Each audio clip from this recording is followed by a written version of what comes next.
Good morning, everyone. Welcome to Online Sunday School. Now, I have a question for you. Are you ready? Have you ever lost something before? Maybe you lost something that was really important to you. Maybe when you were a kid, maybe you lost a stuffed animal you really liked. Maybe you lost a toy or something really important, like your homework. Have you ever lost anything before? I know that I sure have. Sometimes it's really easy to just misplace something. You know, back in high school, I had this skirt that I really liked. You know what a skirt is? It's a piece of clothing. I'm actually wearing a skirt right now. I'm wearing a long skirt that I really like. But I had this gray skirt that I really liked back when I was, let's say 14, 15. And guess what? I still can't find it. It has to be somewhere in my house. Or maybe it went to Goodwill. But for some reason, I could never find that skirt. Now let me ask you another question. Have you ever lost something, but then it showed right back up? I'm very thankful when I lose something that it shows right back up. Might just take a day or two. I know my friend, one of my good friends here at Randolph-Macon, she had a pair of earrings. One of their earrings, they lost them. And it was a really important pair of earrings that her mother had given to her. So it made her really sad that she couldn't find one of her earrings. Now, little small things like earrings are really, really easy to lose. So I don't know if you've ever lost a Lego or a small piece of jewelry. I don't know what I would do if I lost one of my favorite jewelry. But yeah, sometimes we lose things, and that's just kind of part of life, isn't it? So today we're going to read a story about some lost people and maybe some lost sheep. So let's dive into our reading this morning. I'm going to be reading a book called Who Counts? 100 Sheep, 10 Coins, and 2 Sons. This is written by Amy Jill Levine and Sandy Eisenberg Sasso and illustrated by Margot Meganak. So can y'all see that?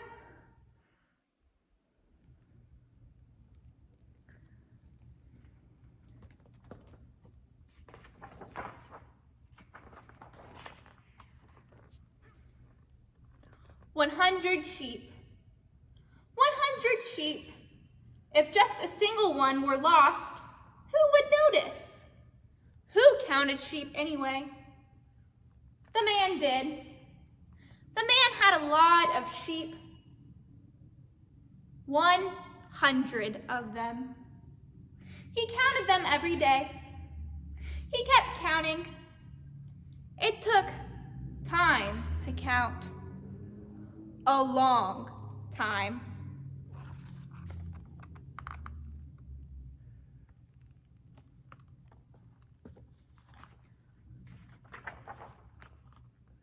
One day the man counted, and then he stopped. There were only 99. He must have made a mistake. He had 100 sheep, not 99. He counted again. Still, there were only 99. One of his sheep was missing. He was responsible for all the sheep, all 100 of them.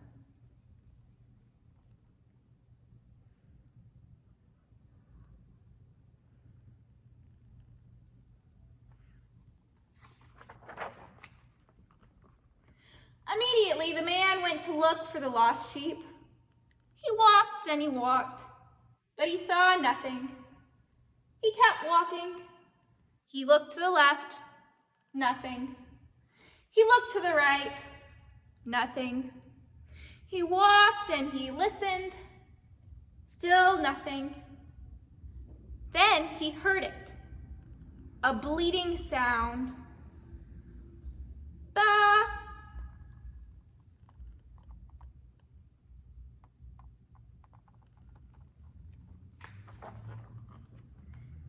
He ran toward the sound, and there she was, the lost sheep. He had found her. She was too tired to follow him home, so he lifted her on his shoulders and carried her.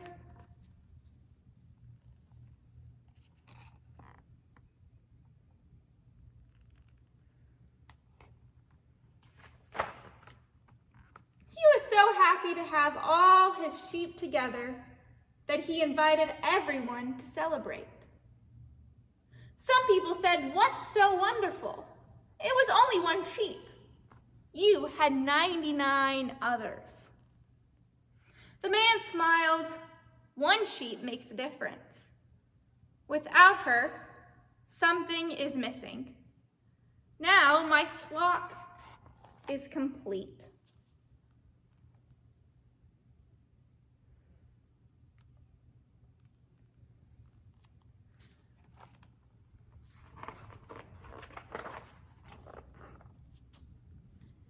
The next story is the 10 coins.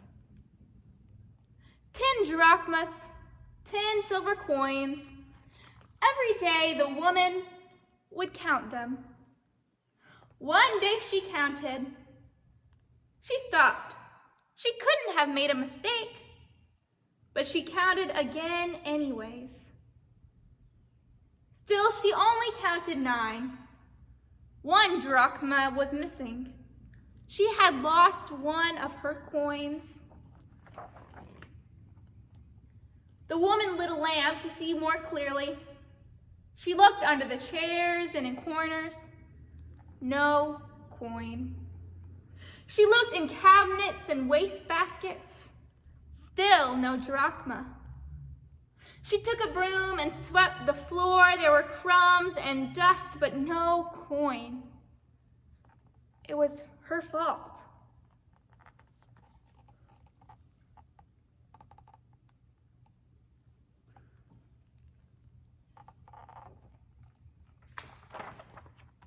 She had lost the coin, and now she must find it. She searched again with the light and the broom. Finally, she saw something shining and heard a ping. She looked down, and there it was, the missing coin.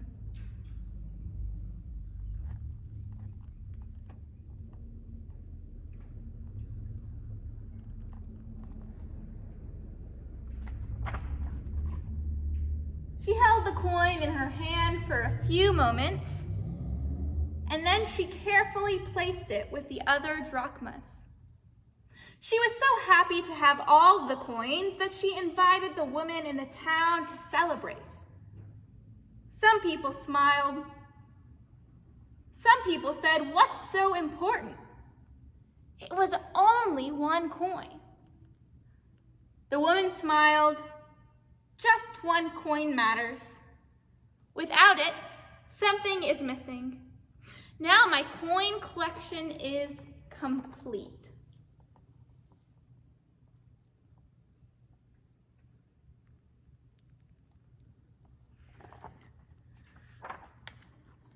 Our last story comes from the 2 sons. A father had 2 sons. Easier to count than 10, much easier than 100. One day, the younger son wanted half of his father's money. It would be his eventually, but he could not wait. He was restless, and he wanted to travel. So the father divided his wealth in half and gave half to his younger son and half to his older son.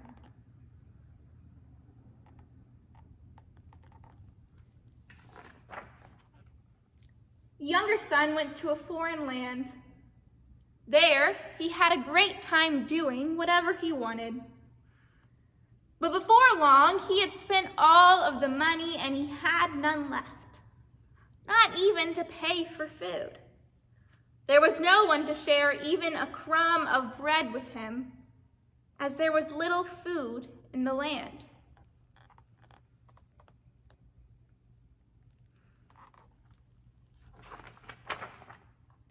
The son went to work for a farmer to try to earn enough to buy something to eat. The farmer told him to go and feed the pigs. Even the pods that the pigs ate looked good.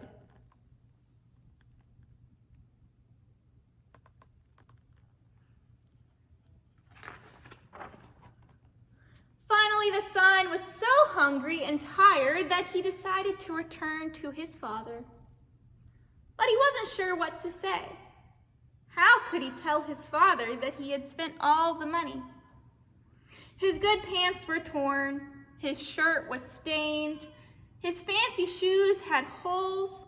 He thought, I will tell my father that I made a big mistake. I will say that I am sorry, and I will offer to work hard to earn money.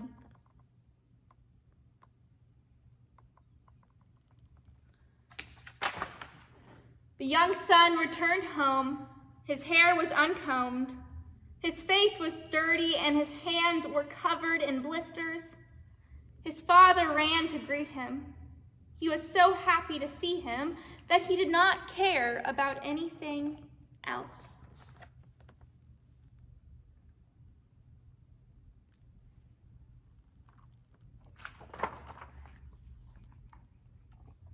Instead of making his son earn money for clothing and food, he gave him a new coat, new shoes, and even a new ring. He invited everyone to his home to celebrate.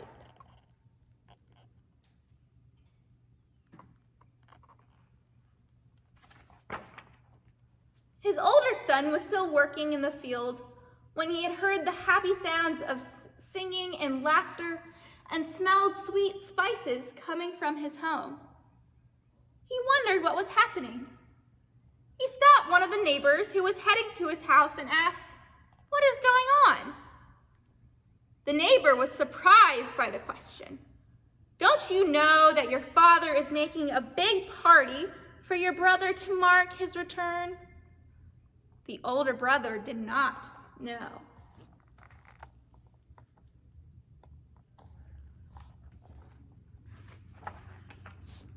When the father counted everyone who had come to the party, he realized that one person was missing. That person was his older son. He had forgotten to invite him. He ran out of his house to find his son. When the older son saw his father coming toward him, he turned away. He was sad and angry that no one had come to find him.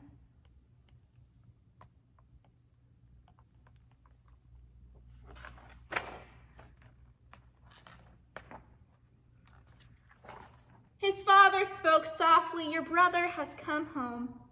I invited all of our friends to celebrate with us.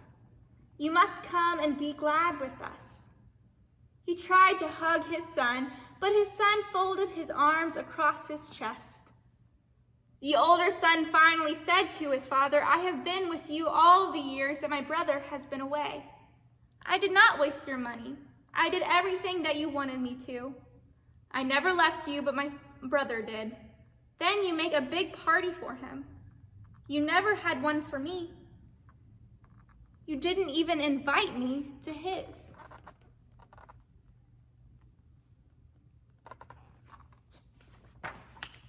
The father's son thought, "I have two sons. 1, 2. I paid attention to my younger son, but I discounted my older son. I didn't realize that he felt lost." The father took his older son's hand in his own. "Please come and join the party. I love you. All that I have is yours. Come and be with me and with your brother. I have 2 sons, he counted. One, and he pointed to the house where his younger brother was celebrating. He counted 2, and he put his arms around the older son. Without you, he said, something is missing. With you, our family is complete.